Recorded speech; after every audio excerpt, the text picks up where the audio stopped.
terkait dengan refleksi hasil survei atau umpan balik yang Ibu nilai sendiri atau asesmen diri sendiri tentang kompetensi guru penggerak. Nah, hasilnya apakah Ibu sudah dianalisis itu?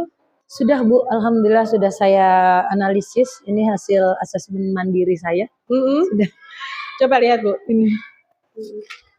Ini checklistnya. Coba Ibu hasilnya seperti apa? Saya ingin tahu.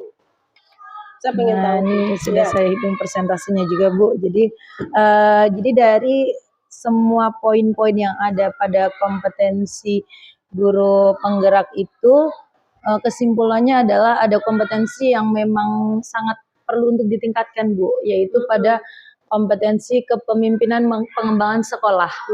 Nah, itu di situ masih tampak sekali saya juga merasakan sangat kurang, jadi perlu pengembangan Bu ke depannya. Nah, lebih spesifiknya pada bagian pemetaan ini, kebutuhan belajar warga sekolah.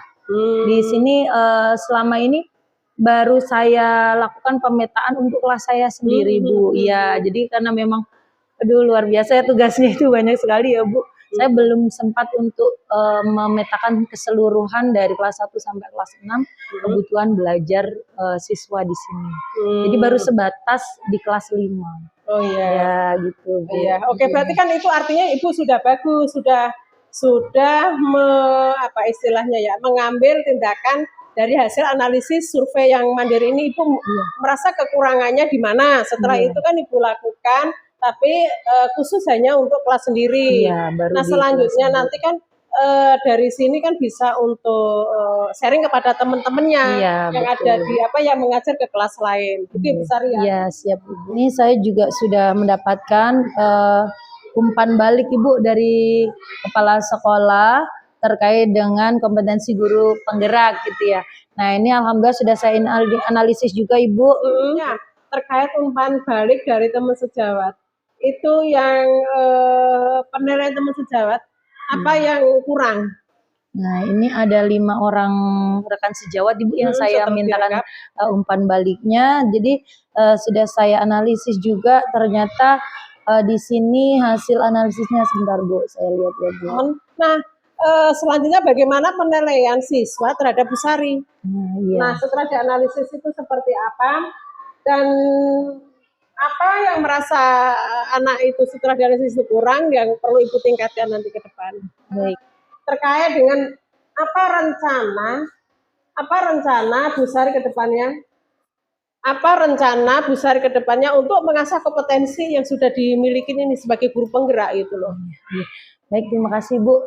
Tadi berdasarkan hasil asesmen diri, kemudian umpan balik kepala sekolah, rekan, dan bahkan murid-murid saya, ternyata ada beberapa kompetensi yang sangat perlu untuk ditingkatkan sekali ya Bu. Jadi saya fokus ke itu dulu Bu sebenarnya, biar ibaratnya semakin bagus lah ya Bu. Yang lain mungkin sudah lumayan bagus, ini juga yang menurut hasil ini kurang ya diperbaiki lagi gitu ya kan. Baik Bu Sari. Nah, siapa saja Ibu untuk yang terlibat ya, terlibat untuk meningkatkan kompetensi guru penggerak yang Ibu miliki? Jadi di sini saya ingin minta, maksudnya akan berkolaborasi dengan kepala sekolah tentunya ya Bu, karena di sini saya juga tugas mengajar biar tidak salah paham ketika saya ada pengembangan diri terkait kompetensi itu. Kemudian pengajar praktis saya, Ibu, nanti saya minta support dan mungkin ada link atau channel teman yang bisa membantu saya meningkatkan kompetensi. Kemudian rekan sejawat, orang tua, rekan dari murid-murid saya, dan dari narasumber-narasumber Bu, dari webinar, kemudian dari seminar-seminar yang mungkin bisa saya ikuti. Udah bagus itu, udah mengena sasarannya Bu Sari, tinggal saya tunggu bagaimana nanti pelaksanaannya. Siap Ibu. Baik Bu Sari, yang sekarang terkait dengan rencana penerapan pembelajaran sosial dan emosional. Apakah Bu Sari sudah menjalankan pembelajaran modul ini? Itu kan modul 2.2 ya Bu? Betul, 2.2 Ibu. Apa yang sudah dipelajari pada modul itu Bu? Jadi di sana pada modul 2.2 itu tentang pembelajaran sosio-emosional, Bu. Jadi ternyata dalam pembelajaran itu tidak hanya kita harus sasarannya adalah targetannya nilai kognitif saja, tetapi banyak hal yang perlu diasah untuk anak-anak gitu ya. Jadi Yang sudah diimplementasikan benar-benar tergambar di kelas itu seperti apa, Ibu, yang sudah Ibu lakukan itu?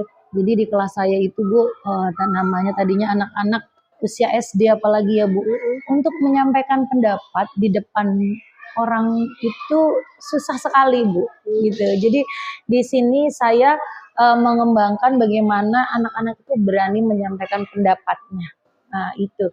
Kemudian selain berani menyampaikan pendapatnya, terutama di depan umum, di depan gurunya, di depan teman-temannya, kemudian bagaimana dia diskusi dengan etika yang baik. Nah, di sini makanya saya dalam pembelajaran membuat dengan metode diskusi kelompok kecil. Jadi dia berdiskusi di sana, kemudian emosionalnya juga terasa Bu di sini.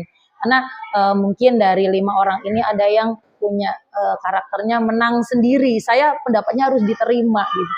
Tapi dalam diskusi kan tidak bisa seperti itu. Nah, ketika Ibu mempraktekkan pembelajaran seperti itu, saya ingin tahu toh instrumen penilaiannya seperti apa? Jadi instrumen penilaiannya Bu, karena terkait dengan sosial emosional, jadi tentunya ada instrumen afektifnya. Afektif itu berhubungan dengan sikap. Itu saya buat instrumennya, apakah dia mampu bekerja sama dengan rekan dalam satu diskusinya gitu misalnya ya Bu. Kemudian emosionalnya, apakah dia bisa mengendalikan diri ketika ada pendapatnya tidak diterima. Nah, begitu itu dibuat instrumen penilaian afektif.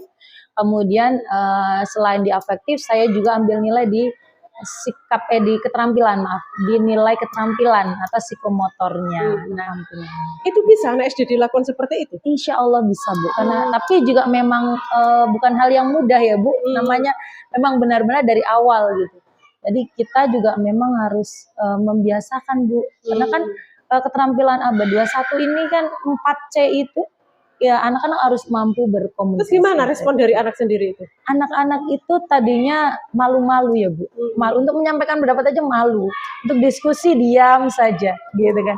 Tapi setelah berkali-kali saya kondisikan seperti itu, nagih Bu. Oh. Jadi semacam nagih. Mereka lebih senang belajar dengan model dan metode seperti itu daripada hanya mendengarkan guru, membaca, menjawab soal itu kan dua arah ya. Iya, kalau sudah melakukan hal seperti itu udah luar biasa menurut saya. Pembuatan rencana pembelajaran ini tuh ada harapan dong. Harapan apa saja? Harapan terkait pembelajaran dengan sisi emosional ya Bu. Harapannya dengan pembelajaran yang saya sajikan itu Bu, anak-anak tidak hanya berfokus pada nilai akademik atau kognitifnya saja, tetapi mereka punya keterampilan bagaimana berhubungan dengan orang lain, menghargai orang lain, dan juga mengendalikan emosi. Jadi kalau emosi dia bisa terkontrol karena melalui latihan yang berkali-kali itu, insya Allah mereka juga akan lebih maksimal dalam memahami materi-materi pelajaran. Nah, tentunya juga akan berdampak pada hasil belajar yang lebih bagus lagi. Pelaksanaan yang telah Ibu terapkan di metode baca, perencanaan perubahan apa yang akan Ibu lakukan? Jadi prakarsa perubahan yang saya rencanakan adalah meningkatkan keimanan ketakwaan, di mana di sini latar belakangnya adalah warga sekolah memiliki atau menganut agama yang berbeda-beda. Keragaman, iya.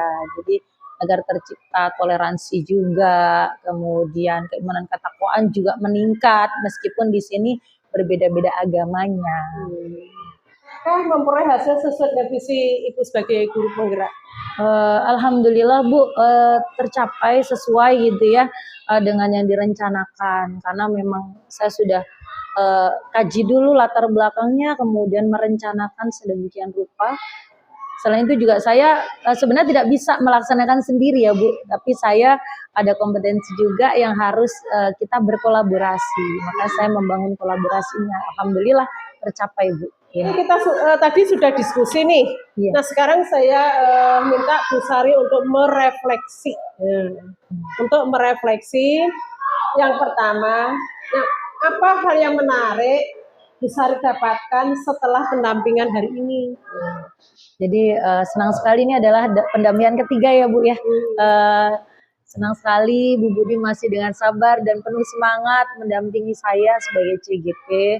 Kemudian yang saya dapatkan untuk hari ini tentunya saya akan memperbaiki lagi ya pembelajaran pada perencanaan pembelajaran sosio-emosional Bu. Jadi kalau kemarin kan baru tahap perencanaan, maka juga besok akan diperbaiki. Sudah dilaksanakan, hanya saja nanti akan saya coba laksanakan lagi agar ada peningkatan gitu Bu. Jadi semacam penilaian tindakan kelas ya Bu, ada kan siklus perbaikannya betul, gitu. betul, Jadi nanti alhamdulillah atas masukan dari Ibu tadi, nanti akan saya perbaiki perencanaannya dan saya coba lakukan kembali di kelas. Mudah-mudahan sih ada peningkatan ya Bu ya. Lebih tampak ada ya. peningkatan ya. Ada lebih tampak lagi. Saya percaya Bu Sari mah bisa melakukan hal ini akan menjadi lebih baik lagi. Apa yang membuat Ibu menarik untuk pendampingan hari ini? Jadi menariknya adalah saya diajak berefleksi ya apa yang sudah saya lakukan selama 1 bulan ini, kemudian diskusi lagi bagaimana apa yang harus diperbaiki, kemudian mendapatkan suntikan semangat tentunya dari Ibu untuk bisa meningkatkan kompetensi yang tadi hasilnya masih kurang ya menurut rekan sejawat, kemudian kepala sekolah dan murid masih kurang. Itu jadi saya harus lebih semangat lagi untuk meningkatkan kompetensi. Terima kasih. Keren Bu Sari ya. Semoga itu bisa berjalan dengan baik, lancar dan tentunya sukses. Amin. Terima kasih Ibu. Nah Bu Sari, kita kan sudah diskusi selama 2 jam ya. Ditambah refleksi mungkin sudah hampir 3 jam ya, mungkin tepat ya 3 jam udah ya kita ya diskusi kita hari ini. Nggak terasa ya Bu. Tidak terasa. 3 jam kita diskusi hari ini. Mudah-mudahan apa yang tadi kita diskusikan, kemudian Bu Sari sudah merefleksi, semua menjadi berkah tentunya ya. Terima kasih. Terima kasih Bu Sari atas waktunya hari ini. Mudah-mudahan sukses selalu. Amin. Terima kasih Ibu sudah berkenan hadir di sekolah saya, mendampingi saya terus.